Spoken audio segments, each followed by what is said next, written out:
नमस्कार। आप देख रहे हैं आहट एक अनहोनी की कश्यप के साथ। मैं किसी भी तरीके से भूतों और पिशाचों के होने या ना होने का दावा नहीं करता।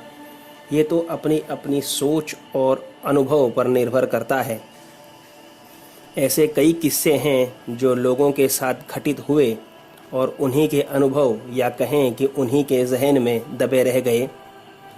ऐसे ही खौफनाक और दिल दहला देने वाले किस्सों के लिए जुड़े रहिए आहट एक अनहोनी की चैनल के साथ। मेरा गांव लखनऊ से करीब 150 किलोमीटर दूर है और मेरी ट्रेन का रिज़र्वेशन लखनऊ से ही दिल्ली तक का था। मैं अपने माता पिता को मिलने के लिए गांव गया हुआ था।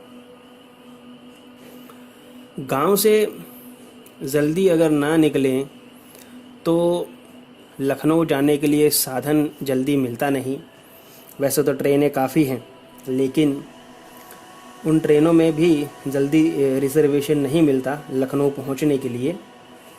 तो मैंने एक लोकल ट्रेन पकड़ ली थी जिसने मुझे अमेठी से लखनऊ पहुंचा दिया था। लेकिन अभी मेरी ट्रेन जो दिल्ली के लिए थी उसमें 5 घंटे की देरी थी। तो मैंने सोचा कि लाओ तब तक कुछ टाइम पास ही कर लिया जाए। तो इसलिए मैं वेटिंग हॉल में चला गया।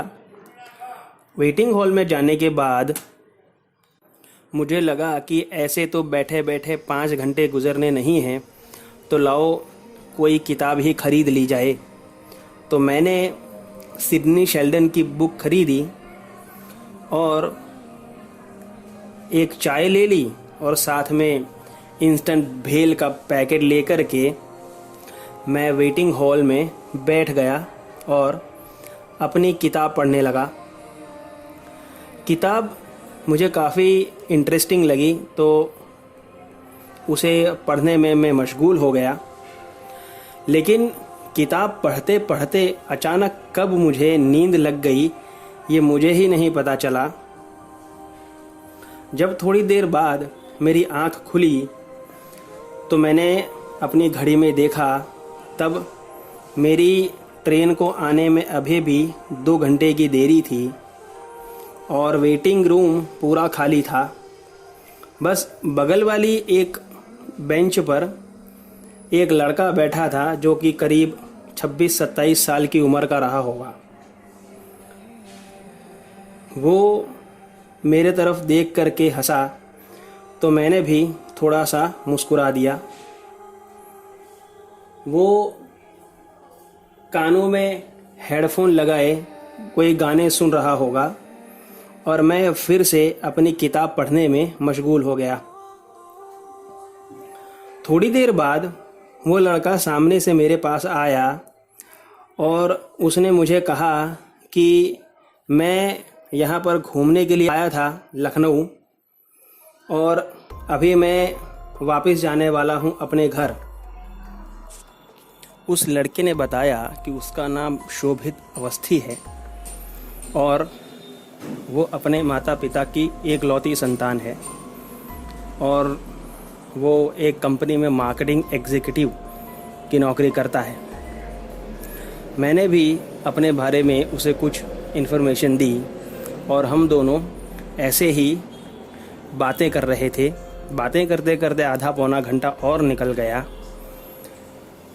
उसी के बाद मैंने देखा कि मेरी ट्रेन को आने में 1-1.25 घंटा ही बाकी है। तो मैंने सोचा कि ट्रेन के आने से पहले ही भोजन कर लूं तो ज़्यादा अच्छा रहेगा। मैंने शोभित से कहा कि आओ शोभित, तुम भी मेरे साथ में खाना खा लो। शोभित ने मेरे सामने देखते हुए कहा कि ये तो इंसानों का खाना है।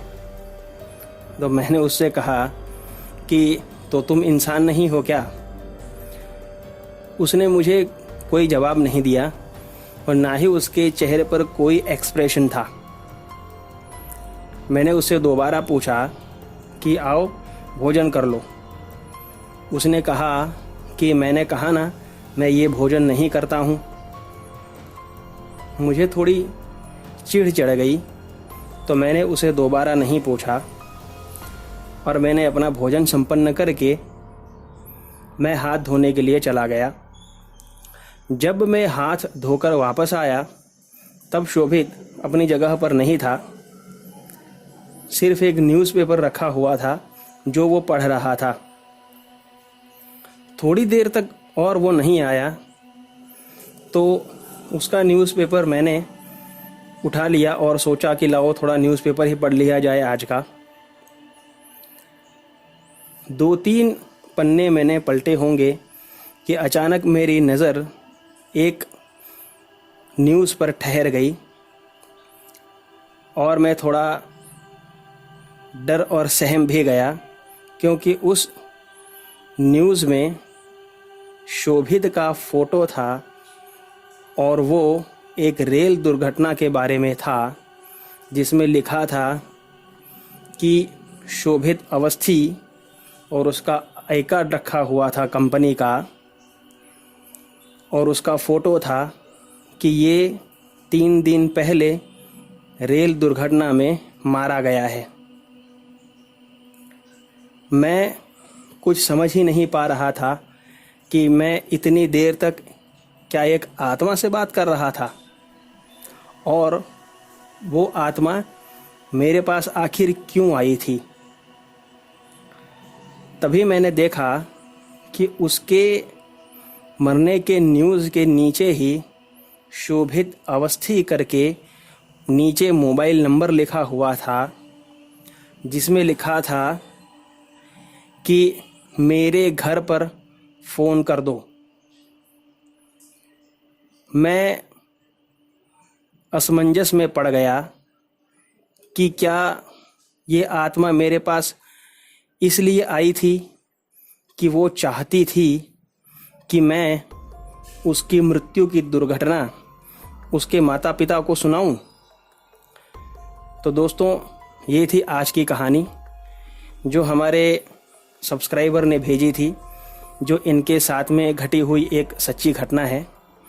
हमने नाम और जगह बदल करके आपको सुनाई है क्योंकि ये उन्हीं की इच्छा थी।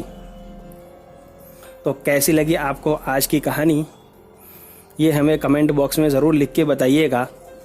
तो मिलते हैं अगली कहानी में, तब तक स्टे होम, स्टे सेफ।